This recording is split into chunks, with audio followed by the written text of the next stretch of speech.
श्री युक्तेश्वर जी के जन्म दिवस पे उनके आज जो बेसिकली इस पृथ्वी में वो हमारे लिए आए थे। उन्हें वैसे अगर देखा जाए तो आने की कोई जरूरत नहीं थी। और खासकर वो अपने शिष्य परमहंस योगानंदा जी को ट्रेन करने के लिए आए थे। तो उस भाव को मन में रखते हुए आप सभी को युक्तेश्वर जी के जन्म दिवस की बहुत बहुत शुभकामनाएं। एक प्रकार से मैं हम श्री युक्तेश्वर जी को तो जन्म दिवस की शुभकामनाएं देते ही हैं, लेकिन हमारा भी उनके माध्यम से एक नया जन्म हुआ है। जो उनके माध्यम से हमें ज्ञान मिला है, जो मार्गदर्शन मिला है। और मैं काफी पॉइंट्स के बारे में सोच रहा था जब ये सत्संग शुरू होने वाला था आज सुबह कल शाम को। और ऑफ कोर्स मैं आंतरिक रूप से श्री युक्तेश्वर जी से भी प्रार्थना कर रहा था, क्योंकि खासकर जब ऐसे मौके आते हैं, जब किसी भी महान गुरु या संत का जन्म दिवस होता है या उनकी महासमाधि होती है, तो एक स्पेशल किरण होती है, एक विशेष किरण होती है जिसके माध्यम से हम उनकी उपस्थिति को थोड़ा और आसानी से महसूस कर सकते हैं। और एक प्रकार से मैं मजाक के तौर पे कह रहा हूँ, लेकिन एक प्रकार से आप कह सकते हैं कि वह श्री युक्तेश्वर जी जो है वो अक्सर थोड़ा सख्त होते हैं। शायद अपने जन्मदिन के दिन वो थोड़ा नरम हो जाए और अपना आशीर्वाद ज्यादा दे दे, लेकिन सच में अगर देखा जाए तो श्री युक्तेश्वर जी हर किसी के साथ सख्त नहीं थे। वो उनके साथ सख्त थे जो उनके पास आए थे मार्गदर्शन के लिए, उनके शिष्यों के। और सख्त थे क्योंकि श्री युक्तेश्वर जी के ऊपर उनकी जिम्मेदारी थी। कौन सी जिम्मेदारी? आध्यात्मिक रूप से जिम्मेदारी थी।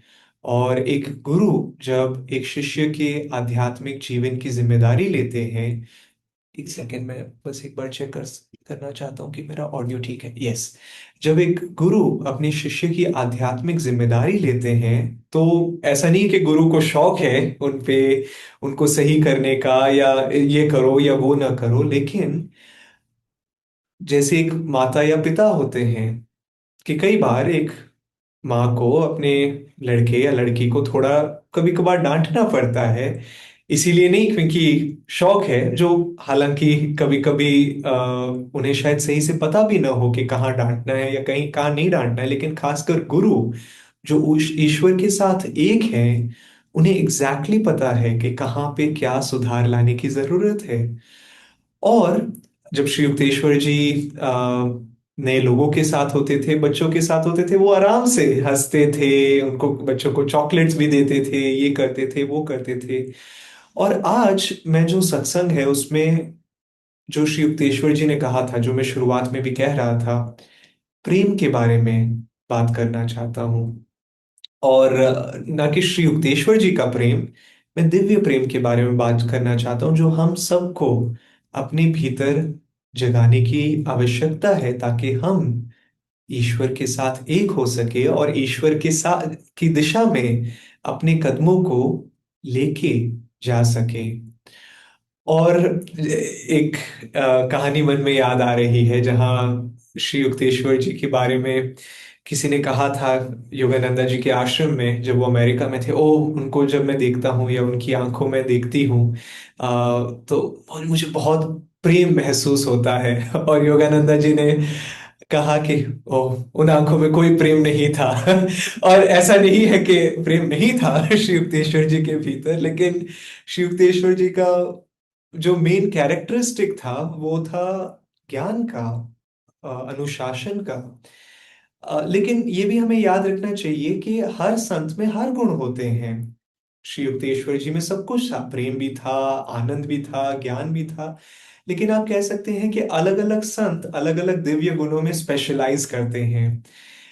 और उसी प्रकार श्री युक्तेश्वर जी की स्पेशलाइजेशन थी ज्ञान में। लेकिन इसका मतलब ये नहीं है कि वो सिर्फ ज्ञान के ही बारे में बात करते थे। इनफैक्ट अगर आप उनकी किताब लोगे, कैवल्य दर्शनम या द होली साइंस, काफी हद तक वो किताब कई लोगों को समझ में नहीं आती है। मुझे भी कुछ चीजें उस किताब में कितनी ही बार मैं पढ़ चुका हूँ, पूरी नहीं लेकिन अलग अलग पार्ट्स को अलग अलग समय पढ़ चुका हूँ।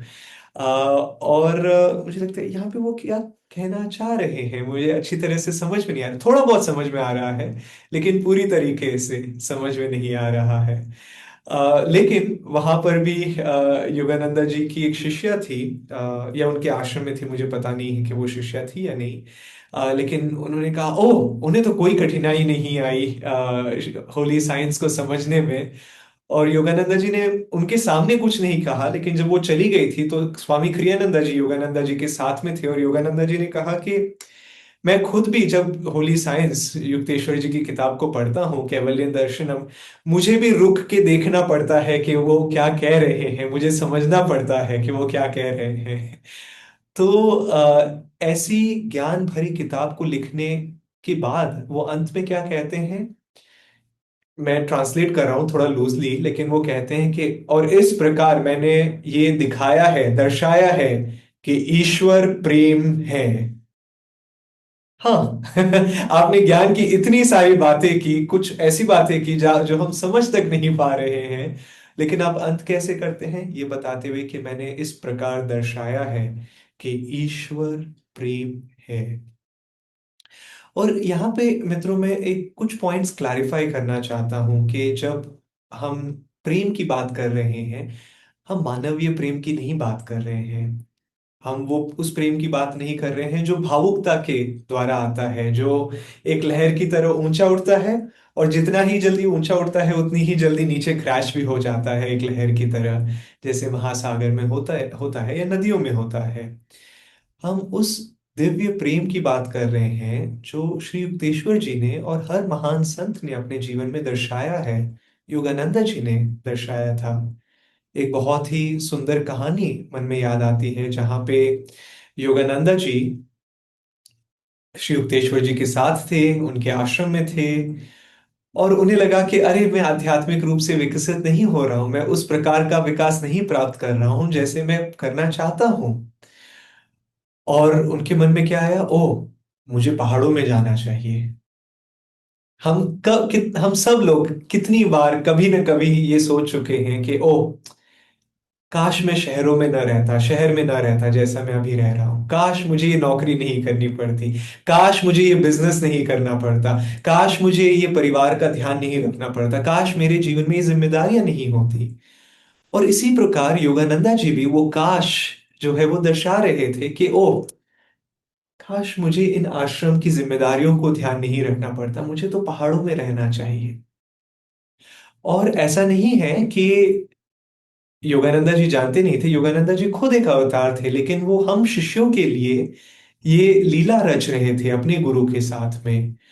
और उनके मन में वो इच्छा हम दिखाते हैं ऑटोबायोग्राफी के द्वारा कि ओ, मुझे पहाड़ों में जाना चाहिए, मुझे कहीं और जाना चाहिए जहां मेरे ऊपर ये जिम्मेदारियां ना हो। और फिर क्या होता है, वो श्री युक्तेश्वर जी के आश्रम को छोड़ के चले जाते हैं। और ऑटोबायोग्राफी में ये स्पष्ट नहीं है कि कितने लंबे समय के लिए वो जाते हैं, लेकिन एक्चुअली वो काफी लंबे समय के लिए जाते हैं अपने गुरु को छोड़ के।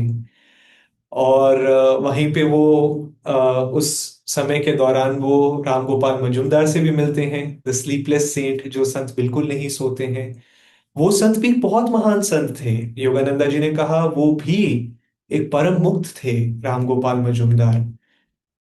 वो भी लहरी महाशय जी के शिष्य थे। और एनीवेज हमें पता है वो कहानी, जहां वो घूमते फिरते राम गोपाल मजुमदार के पास पहुंचते हैं, और राम गोपाल मजुमदार को वो कहते हैं कि मुझे वो अनंत चेतना का अनुभव दीजिए, मुझे वो समाधि दीजिए।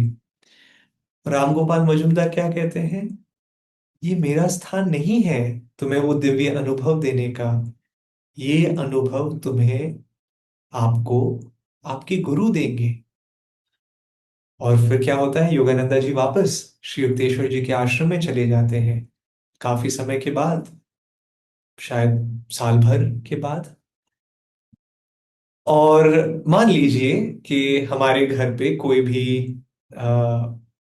हमारा लड़का लड़की, या हमारे माता पिता, या कोई भी हो डिपेंडिंग आपकी एज, अचानक से ये कह के चले जाए कि ओह, मुझे यहाँ पे जो मिलना चाहिए वो नहीं मिल रहा है और मैं जा रहा हूँ, और फिर वो साल भर के बाद आए, तो हमारा क्या एटीट्यूड रहेगा। हाँ, अब आया ना ऊंट पहाड़ के नीचे। है ना, क्योंकि मैं जो कह रहा था तुमने नहीं सुना। मैं बता रहा था, कितनी बार हमने जीवन में ये विचार है, मैं बता रहा था, मैं बता रही थी। लेकिन श्री युक्तेश्वर जी ने ऐसा कुछ नहीं कहा। योगानंदा जी आए और उन्होंने कहा, गुरुजी, योगानंदा जी ने कहा, गुरुजी मैं आ गया हूं। और जैसे ही योगानंदा जी आए, युक्तेश्वर जी ने कुछ नहीं कहा कि तुम कहाँ चले, तुमने क्या किया, तुमने ऐसा क्यों किया, क्यों नहीं किया। बस आश्रम की दिनचर्या में लग गए, भोजन किया, सेवा की, फिर साथ में ये किया वो किया। और उसके बाद में ऑफ कोर्स लंबी कहानी है, लेकिन आगे बढ़ते हुए हम देखते हैं कि श्री युक्तेश्वर जी फिर एक प्रकार से पहेली बुझाते हुए कहते हैं, तुम्हें जो पहाड़, जो पर्वत नहीं दे सका, वो तुम्हें यहाँ मिलेगा। और फिर वो उन्हें स्पर्श करते हैं और वो समाधि में चले जाते हैं योगानंदा जी, जिसका भी उन्होंने बहुत ही सुंदर एक्सप्लेनेशन दिया है ऑटोबायोग्राफी ऑफ अ योगी में।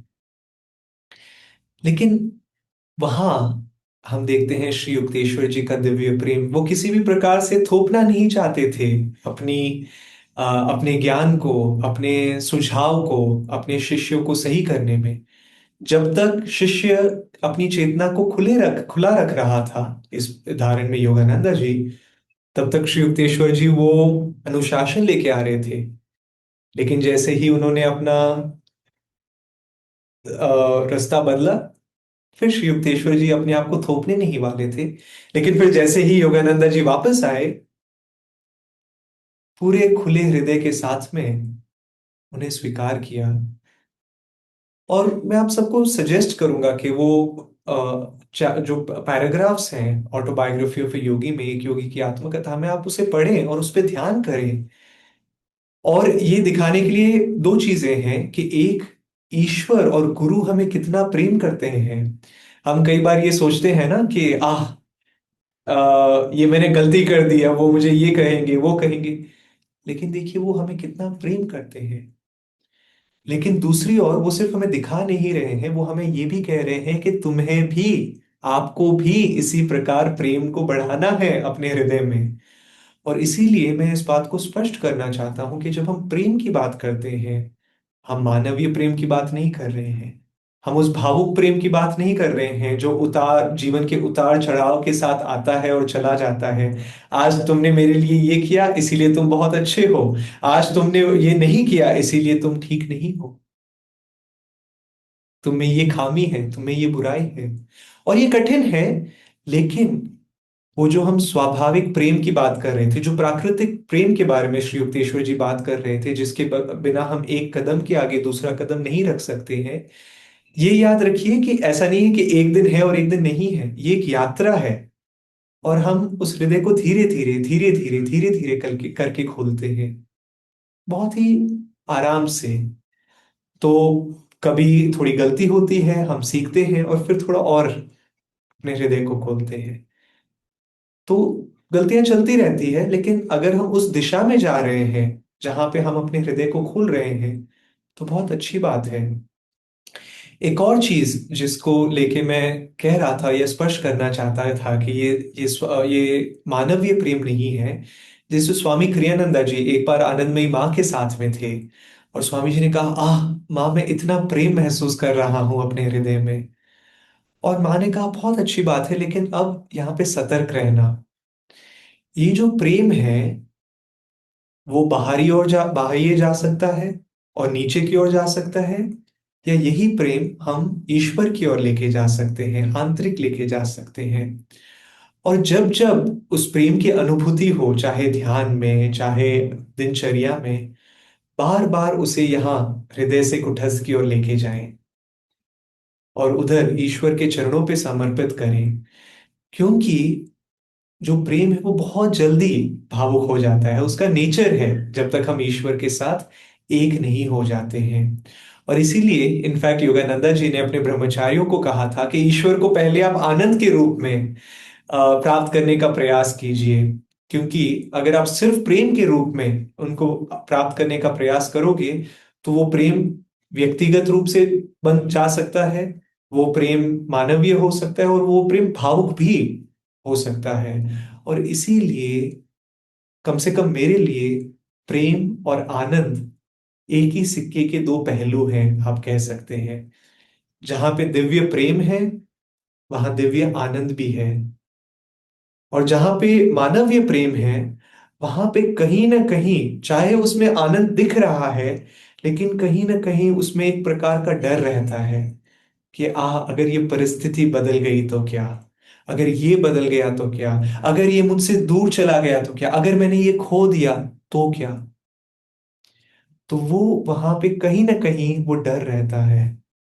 और इसीलिए स्वामी श्री युक्तेश्वर जी ने कहा था कि ये प्रेम जो है वो बड़ा ही स्वाभाविक है, बड़ा ही प्राकृतिक है, लेकिन इस प्रेम को खुलने में हमें 8 चीजें रोक के रखती है। उन्होंने कहा था इंग्लिश में, उनकी किताब होली साइंस में, मीननेसेस ऑफ द हार्ट, कि हमारे हृदय को ये जो 8 क्वालिटीज है, ये जो 8 भाव हैं, वो हमारे हृदय को छोटा करते हैं, सिकोड़ते हैं, एक प्रकार से हृदय को विस्तारित होने से रोकते हैं। और वो क्या है, मैं उन्हें दोहराना चाहता हूं, जो श्री युक्तेश्वर जी ने लिखा है। उन्होंने कहा था, हेट्रेड, घृणा या द्वेष आप कह सकते हैं, शेम, लज्जा, फियर, भय, डर, जो डर के बारे में मैं अभी बात कर रहा था, ग्रीफ, शोक, कॉन्डमनेशन, किसी की निंदा करना या वो निंदा का भाव रखना, जज करना लोगों को, रेस प्रेजुडिस, जातिवाद में चला जाना, कि मैं इससे बेहतर हूं, मैं इससे ऊपर हूं, मैं इससे नीचे हूं, ये या वो, प्राइड ऑफ पेडिग्री, कुल में गौरव होना, ओह मैं इस परिवार से आता हूं, मैं यहां हूं, मैं ऐसा हूं, मैं वैसा हूं। A narrow sense of respectability, मर्यादा, लज्जा, के लोगों के प्रति आदर न रखना, सिर्फ अपने आप को ऊंचा देखना। और हर एक भाव के बारे में हम गहरा जा सकते हैं अगर जानना चाहें, लेकिन आप देख सकते हैं कि ये जो 8 भाव हैं, किस प्रकार अलग अलग समय में हमारे जीवन में अपने हृदय को बंद कर देते हैं। एक उदाहरण के लिए हम क्या कह रहे थे, शेम, लज्जा, है ना। श्री युक्तेश्वर जी क्या कहते हैं ऑटोबायोग्राफी में, जो हमने पढ़ा है, मैं इंग्लिश में इन शब्दों को दोहराता हूं। उन्होंने कहा था, forget the past, the vanished lives of all men are dark with many shames। कि अतीत को भूल जाओ, शेम उस शब्द पे मैं आना चाहता हूं, कि अतीत को भूल जाओ। हर एक व्यक्ति का जो अतीत है वो भरा हुआ है कई डार्क, काले, अगर मैं ट्रांसलेट करूं लूजली, लेकिन ऐसे कार्यों के साथ में जिसको लेके हमें गर्व नहीं है, है ना। और कई बार माया का कार्य ही यही है कि ये दिखाना कि ओह तुमने ये गलती की, तुम ये सही नहीं करते हो, तुम वो सही नहीं करते हो। और हम क्या होता है, हम अपनी चेतना को सिकोड़ लेते हैं फिर उसके बाद में। लेकिन वहीं पे अगर हम कहें हाँ मैंने ये गलती की थी, हाँ ये शायद शर्मनाक कार्य है जो मैंने किया था, लेकिन फिर भी मैं इससे सीख के आगे बढ़ना चाहता हूं। ईश्वर ने मेरे माध्यम से ये गलती की थी, और अब क्योंकि मैं सीखने के लिए तैयार हो चुका हूं, मैं अपने हृदय को सिकोड़ूंगा नहीं, उस गलती को वापस दोहराने के डर से, उसके भय से या शर्म से। और इसी प्रकार मित्रों, अलग अलग जो भाव हैं, अलग अलग समय हमारे हृदय को कहीं ना कहीं बंद रखते हैं, सिकोड़ते हैं। और हमें क्या करना है, और इनफैक्ट जब हम यम और नियम का पालन करते हैं, जो हम पतंजलि के अष्टांग योग में सीखते हैं, और आप लोगों ने जो राजयोग की कला और विज्ञान में सीखा है, जब हम उस यम और नियम का पालन करते हैं, तो अपने आप उसके माध्यम से भी ये हृदय का जो स्वाभाविक प्रेम है वो जगने लगता है। तो इसीलिए हमें ये याद रखना है बार बार 2 चीजों का। पहली बात, मैं आनंद के बारे में बात कर रहा था, और ये मैंने रिसेंटली एक क्लास में भी दोहराया था, जब जब आप अपने आप को देखते हैं आईने में, तो क्या हम चाहे बाहरी रूप से मुस्कुरा रहे हैं या नहीं मुस्कुराए, क्या हम आंतरिक रूप से मुस्कुरा रहे हैं। और जब वो हम आंतरिक रूप से मुस्कुराते हैं अपने आप, एक प्रेम महसूस होता है।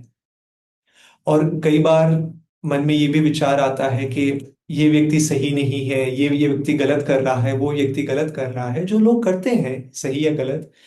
लेकिन जब सामने वाला व्यक्ति सही या गलत कर भी रहा है, अगर हम अपने हृदय में करुणा रखें, अपने हृदय में प्रेम रखें कि देखो अगर ये व्यक्ति ऐसा गलत कार्य कर रहा है तो देखिए उसके भीतर कितना दर्द है। उसे लगता है कि उसे ये करने से सुख मिलेगा, लेकिन उसे नहीं मिलने वाला है।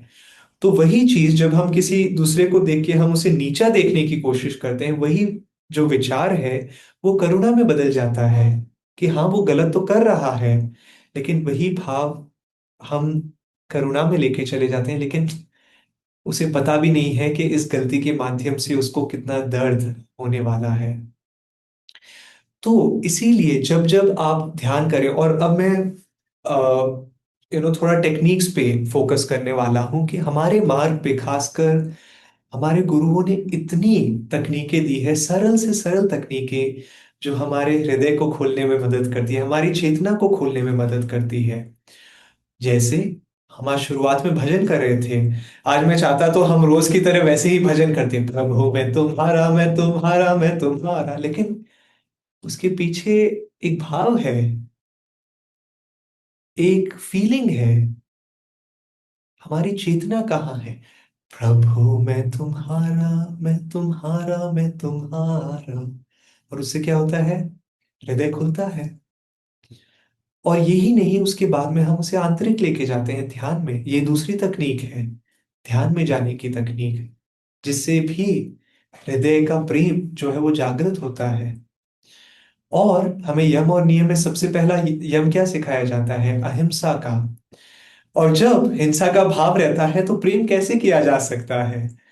और इसीलिए क्राइस्ट कहते थे कि तब तक मंदिर में प्रवेश ना करो जब तक तुम अपने हृदय में अपने किसी भी भाई को लेके अपने हृदय में घृणा या द्वेष का भाव रखते हो। भाई मतलब आपका खुद का भाई नहीं, इस मानव जाति में कोई भी भाई या बहन को लेके अगर आप कभी भी किसी भी प्रकार का द्वेष रखते हो तो आप मंदिर में प्रवेश भी कर लोगे तो आप मंदिर में नहीं हो। तो हम उस ध्यान के मंदिर में चले भी जाएंगे, आंतरिक मंदिर में, तो हम जानते हैं ध्यान नहीं होगा। तो उसको अगर हम बाहर रखें और फिर उस ध्यान में जाएं, और इसीलिए मैं ध्यान के दौरान उस टेक्निक पे फोकस कर रहा था। और अब हम थोड़ी ही देर में ध्यान में जाने वाले हैं, हम करीब 20 मिनट या 25 मिनट के लिए ध्यान करेंगे। और by the way Ramesh, if you're around we might play the song Emerald Isle. This is a bit last minute but we still have 5-7 minutes. um, so anyways, मैं क्या कह रहा था कि पहले पहले मैं कह रहा था भजन के बारे में, कीर्तन के बारे में, कि कैसे वो हमें मदद कर सकता है। दूसरा ध्यान के बारे में, लेकिन ध्यान में भी शुरुआत में खासकर पहले एक बार उस ऊर्जा को हृदय में महसूस करें, और बहुत जल्द उसके बाद में उस ऊर्जा को बंद आंखों के साथ कुटस्थ पे लेके आते हुए आप उसे समर्पित करें यहाँ पे गुरु के चरणों पे। तीसरा क्या तरीका है, हमें क्या दिया गया है इस मार्ग पे, गुरु ने हमें सत्संग दिया है। हम आज रविवार को सुबह बहुत सारी चीजें कर सकते हैं, ज्यादा सो सकते हैं, ज्यादा खा सकते हैं, पार्टी कर सकते हैं, मॉल में जा सकते हैं, और इसमें से कोई भी चीज गलत नहीं है अपने आप में, स्वयं में ऐसा नहीं है। मैं भी मॉल गया हुआ हूँ, जाता हूँ कभी कभार, जब कुछ खरीदना होता है या जब कुछ देखना होता है। मैं भी कभी कभार जब मेरा डे ऑफ होता है तो ज्यादा सोता हूँ, क्योंकि शरीर थका हुआ है तो शरीर को उसके आराम की आवश्यकता है। लेकिन कोई भी चीज बहुत ज्यादा कर लेना, लेकिन ईश्वर को उनका समय नहीं देना, सत्संग में समय नहीं देना, फिर क्या होता है, वो हृदय धीरे धीरे धीरे बंद होने लग जाता है। तो तीसरा सरल सा उपाय, सत्संग, हमारे हृदय को खोलने में मदद करता है, बहुत ही आराम से, है ना। फिर और क्या है, म्यूजिक, भजन तो है ही। आज हम ध्यान में जाएंगे उससे पहले इन केस ये संगीत का टुकड़ा मिले जो मैं रमेश जी को रिक्वेस्ट करूंगा, और अगर नहीं तो कोई बात नहीं। लेकिन स्वामी जी ने 400 संगीत के टुकड़े लिखे थे, और कई बार मैं स्वामी क्रियानंदा जी के संगीत को सुनता हूँ, और मैंने उनकी इटालियन में संगीत के टुकड़ों को सुना है, म्यूजिक के जो पीसेस है वो सुने हैं। मुझे इटालियन का एक शब्द नहीं पता, लेकिन फिर भी मैं अपनी चेतना को खुला हुआ महसूस करता हूँ। क्यों? क्योंकि ये संगीत एक संत के माध्यम से लिखा हुआ है, और एक संत के माध्यम से लिखा हुआ संगीत हमारी चेतना को उठाने में मदद करता है। और इसीलिए ये एक और टूल है, एक और यंत्र है, एक और माध्यम है जो हमें दिया गया है अपने हृदय को खोलने में, हृदय को जगाने में। With words Ramesh, thank you for checking. Okay, Ramesh ji मुझे मैसेज कर रहे थे, तो मैंने बस रिप्लाई कर रहा था कि हम स्वामी जी की आवाज में इस संगीत के रिकॉर्डिंग को सुनेंगे। तो मैं रिपीट कर रहा हूं अपने आप को। भजन क्या हम रेगुलरली कर रहे हैं और कैसे कर रहे हैं? ध्यान हम कैसे कर रहे हैं? सत्संग में हम रेगुलरली जा रहे हैं या नहीं जा रहे हैं? फाइनली, म्यूजिक, स्वामी क्रियानंदा जी का इंस्ट्रूमेंटल म्यूजिक सुन सकते हैं या उनके शब्दों को सुन सकते हैं? और आखिर में मैं कहना चाहूंगा, हमारे पास जो एक टेक्निक है जो हमारे हृदय को खोलने में मदद करती है, वो है प्रार्थना। और प्रार्थना को योगानंदा जी बार बार कहते थे, एक भिखारी की तरह प्रार्थना मत करो, अरे मुझे ये चाहिए, क्या मुझे ये करना चाहिए, क्या मुझे वो करना चाहिए। ईश्वर की संतान की तरह हमें प्रार्थना करनी है। और जब हम ईश्वर की संतान की तरह प्रार्थना करते हैं, और मन में ये विचार लेके आइए, जब आप एक छोटे से बच्चे को देखते हैं, उसने दुनिया को देखा नहीं है अभी तक, तो क्या है, बहुत ही नादानी में ही सही लेकिन बहुत प्रेम दिखता है वहां पे। बच्चों, छोटे बच्चों में ही क्यों, जानवरों में भी, छोटे, मान लीजिए एक पपी को देख लीजिए, एक छोटे से नन्हे से डॉग को देख लीजिए। वो कितना आराम से, प्यार से लोगों के पास जाता है, उसे पता भी नहीं है कहाँ खतरा है, कहाँ खतरा नहीं है, उसमें समझ नहीं है। लेकिन फिर भी उस समझ को एक बार के लिए किनारे रखते हैं, लेकिन वो भाव, वो फीलिंग जब आप देखते हैं मन में आती है। इनफैक्ट स्वामी जी एक उदाहरण देते हैं कि कोई भी जानवर को देख लीजिए, चाहे कितना ही बड़ा हो या कितना ही छोटा हो, लेकिन जब वो जानवर जन्म लेता है, जब एक यंग स्टेज में रहता है, तो एक मासूमियत रहती है उसमें। एक हाथी मान लीजिए, कितना बड़ा होता है हाथी, और हाथी भी जब जन्म लेता है, तो चाहे कितना ही छोटा हाथी क्यों ना हो, वो बड़ा होता है दिखने में। लेकिन उस छोटे से हाथी को भी अगर आप देखोगे, चाहे आपने रिकॉर्डिंग में देखा है या सच में देखा, कितनी मासूमियत रहती है ना? तो वही मासूमियत के साथ में हम ईश्वर को प्रार्थना करना चाहते हैं। योगानंदा जी कहते थे, बी चाइल्ड लाइक, बच्चों की तरह। बचपना नहीं, दोनों में फर्क है। हमें बचपने के साथ काम नहीं करना है जहां हम नादान रहें, समझ ना लाएं, विवेक ना लाएं, वो अलग चीज है। लेकिन बच्चे की तरह, कि जैसा एक बच्चा बड़ा ही मासूम होता है, बड़ा ही इनोसेंट होता है, बड़ा ही खुले हुए हृदय के साथ होता है, जैसे ही माँ को देखता है, सीधा हाथ ऊपर खड़े, मुझे उठाओ, पता है कि माँ उठाएगी। उसी प्रकार जब हम प्रार्थना करते हैं कि मुझे उठाइए, मेरी चेतना को उठाइए, मेरी प्रार्थनाओं को लीजिए। और क्योंकि एक बच्चा जब हाथ खड़ा करता है, उसे पता है माँ उसे उठाएगी, उसी प्रकार हम भी जब अपनी प्रार्थना ईश्वर की ओर लेके जाते हैं और हाथों को उठाते हैं, क्यों ना मन में ये विचार रखा जाए, क्योंकि ये सत्य है कि ईश्वर हमें अपनी, हमारी चेतना को उठाने वाले हैं। लेकिन वहीं हम अगर अपनी तर्क को लेके आ जाए, ओ ईश्वर सुन रहे हैं नहीं सुन रहे हैं, वो शक जब हम लेके आ जाते हैं, तो वो बच्चे जैसा जो विश्वास है, मासूमियत है, विश्वास खासकर, वो चला जाता है। और जब वो विश्वास चला जाता है, ऐसा नहीं है कि ईश्वर हमें उठा नहीं सकते हैं, ईश्वर हमें उठाना चाहते हैं, हमारी चेतना को उठाना चाहते हैं।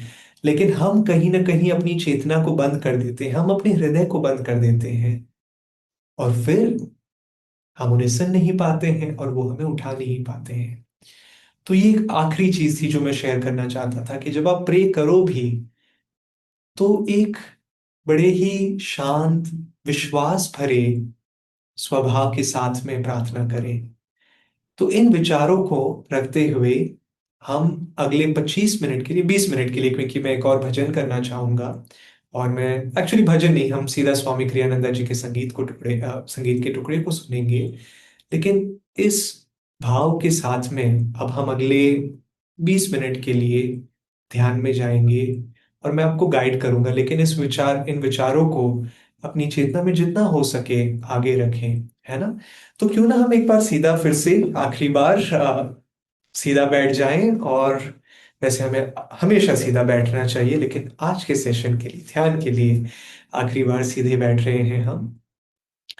दोहरा श्वास लें, पूरे शरीर को कसें। दोहरा श्वास छोड़ें, शरीर को रिलैक्स करें। 2 और बार।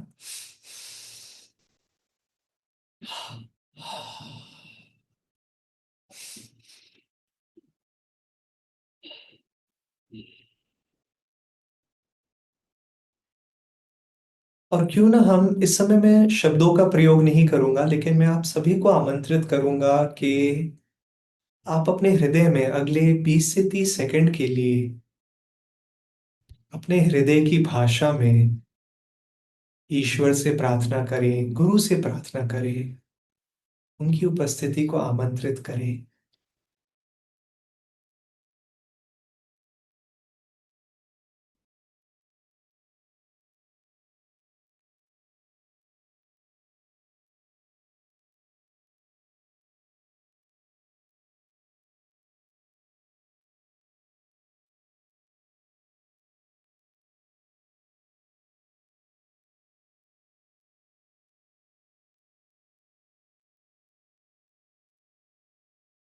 और अब खुले हुए हृदय के साथ में हम स्वामी जी के संगीत के इस टुकड़े को सुनेंगे, emerald oil.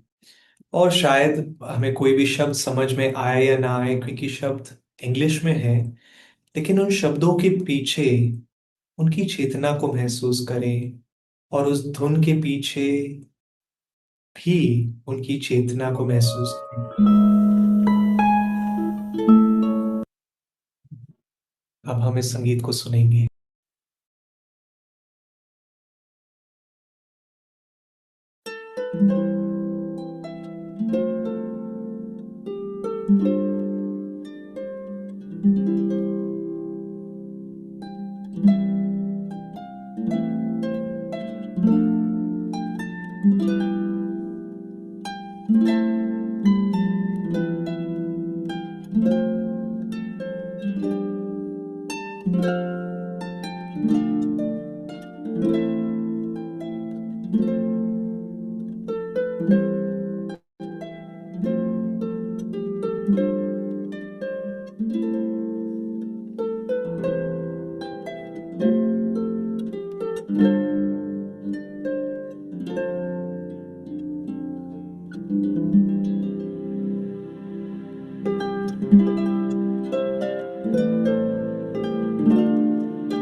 Come here while I sing you of emerald hills, of valleys and meadows so fair,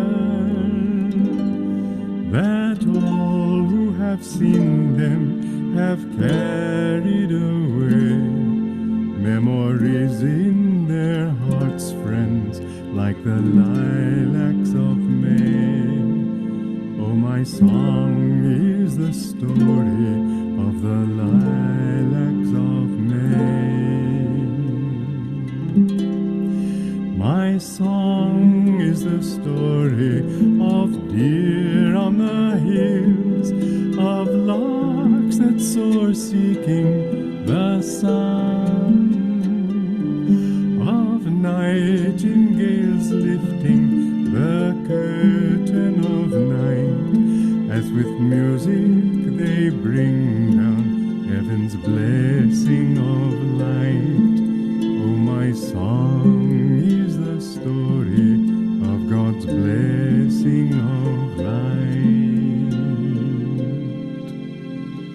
and join me in singing of that emerald isle, of flowers that like jewels bespringle the lea, of waterfalls eager to embrace the white sea, as we with our Maker united would be, as we with our Maker reunited would be.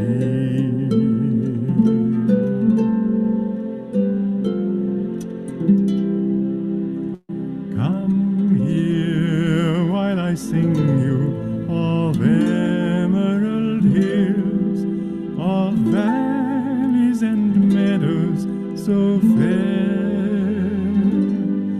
that all who have seen them have carried away memories in their hearts, friends, like the lilacs of May.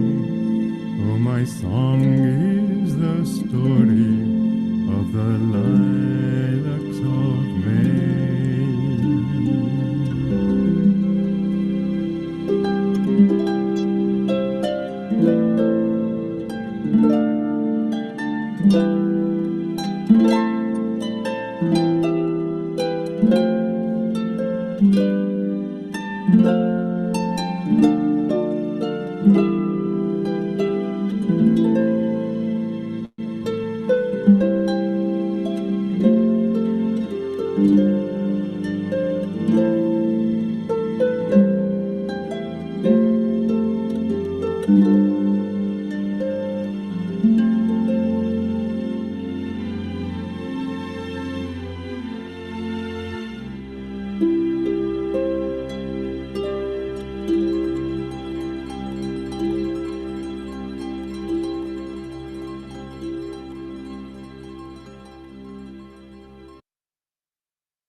आइए अब हम ध्यान करेंगे अगले 15 minute के लिए।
आशीर्वाद आज हमें प्राप्त हुआ है उसे पूरे विश्व के साथ बांटते हैं।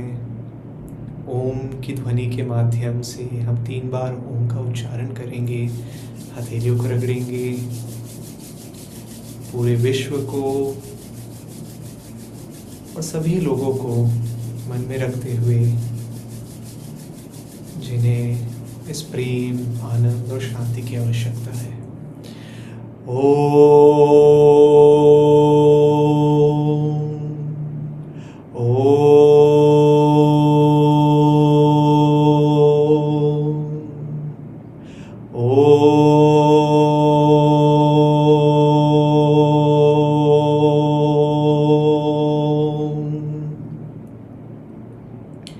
ओम शांति शांति शांति।